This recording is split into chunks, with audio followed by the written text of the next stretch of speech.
Disconnect yourself from people, situations, and things outside of you, and reconnect with yourself by creating those boundaries.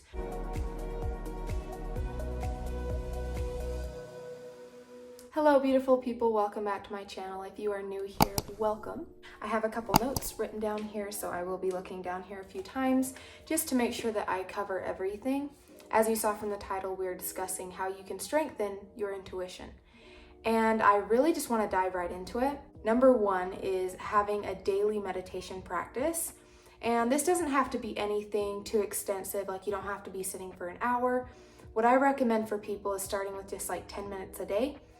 And this is really profound, and it can help you out so much, because when you are sitting in presence with just yourself and your own energy, you get to know who you really are, and you get to connect with something that is greater than you. And you don't have to necessarily have a belief in God.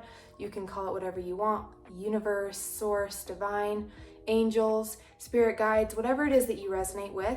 But being able to connect with something that's beyond just your body and just this ego is going to allow you to create a much deeper connection with life. So daily meditation has been a huge part of helping me increase, strengthen, and cultivate more trust within myself. And the second one is inner child healing.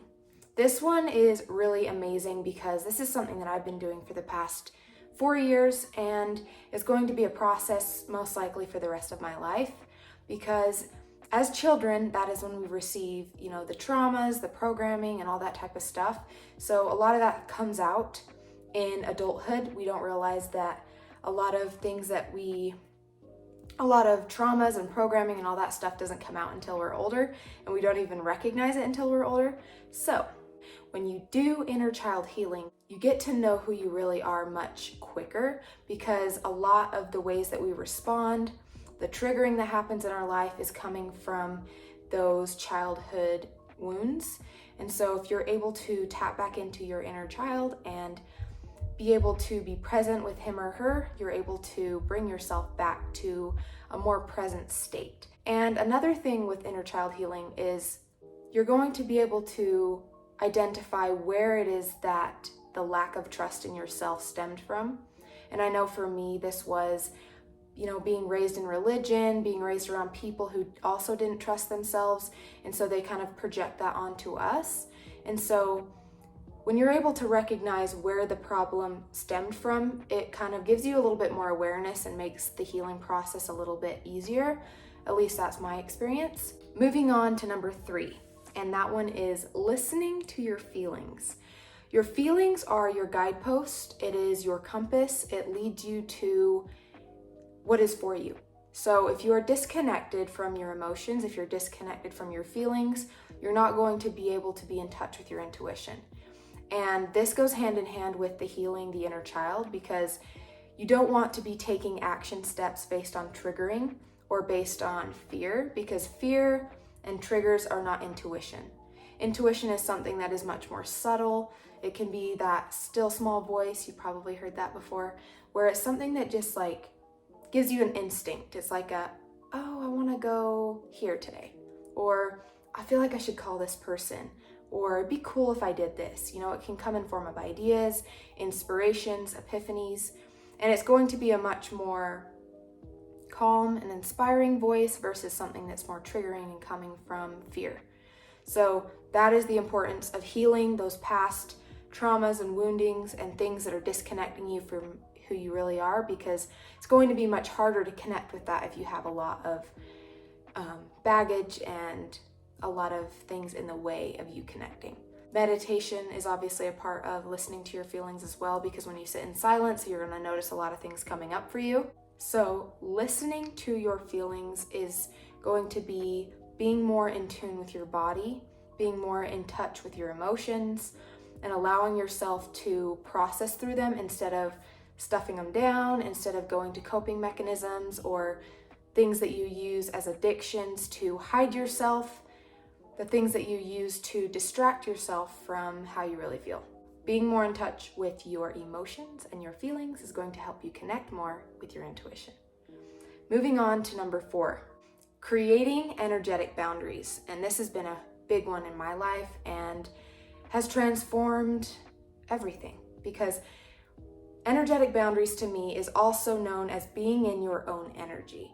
And if you grow up and you're a very sensitive person, or maybe you identify with being an empath, you may notice that you take on a lot of other people's energy and emotions.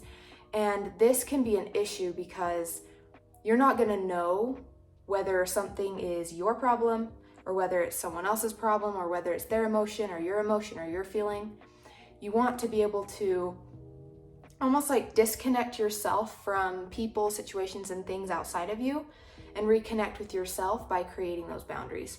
And that is going to be cultivated by doing the other steps that I mentioned, connecting with yourself, being in presence, healing the past traumas, listening to your feelings. Because when you create boundaries between people who may be taking advantage of you, or someone who may be forcing you to do things that you're uncomfortable with, or whatever, you just want to be able to have a strong sense of self. So knowing, okay, this is how I feel today. And if something comes in my energy where, okay, all of a sudden I'm feeling sad, or all of a sudden I'm feeling angry, being present with that and being able to recognize, okay, maybe this isn't coming from me, maybe it's coming from someone else. It could be coming from a collective energy. That's a whole nother topic I'll go into in another video. But that was just the basic, is being in your own frame, being in your own energy. And the more that you can take your energy off the outside world, outside people and situations, and bring that back to yourself, you're going to be able to connect way more with your intuition, because you're going to be less fazed by outside influences and people that are pulling on your energetic field. And then let's move on to the last one. This is number 5, living a healthy lifestyle. And this seems pretty common sense to me, but once again, common sense isn't common practice. But what happens is, when you live a healthy lifestyle, when you are eating healthy, when you are exercising, you are making healthy lifestyle choices, avoiding excess drinking, smoking, or just anything that is not good for your body, staying hydrated, choosing to eat healthy majority of the time. Those things are going to allow you to be a much clearer channel for messages, for guidance, and for things to come through. And when we are constantly eating bad foods, we're not exercising, you're just not going to feel as good. You're not going to be as high energy. You're not going to be as high vibe. And you want to do the best that you can to balance out all areas of your life to make sure that you're feeling the best. Because the whole point of this video, with you connecting to your intuition, is to lead you into living a more happy, fulfilling, and prosperous life. So what comes with that is taking care of your body. You only have one body, so take care of it, and recognize that the more that you love your body, take care of it, the more that you're going to love yourself, and then that's going to overflow into the people around you and then the world around you. So all positive things are going to come from that. And those were my 5 ways that have helped me really strengthen and cultivate a stronger connection with my intuition, a stronger connection with myself. And of course, that transpires into trusting more in life. And that has been really helpful and healing for me in my own life, and I hope it helps you as well. If you are interested in coaching with me, I do offer spiritual coaching, and the information for that is in the description box below. And I go through a lot of these modalities in my coaching, so it makes it much easier for you to follow through this, because you'll have someone to keep you accountable and also guidelines to follow as well. So with all that being said, subscribe to my channel if you are interested in more videos like this. Give this video a like because it helps my channel grow. Maybe comment below if you have any requests for future content, and I will see you guys in my next one. Bye.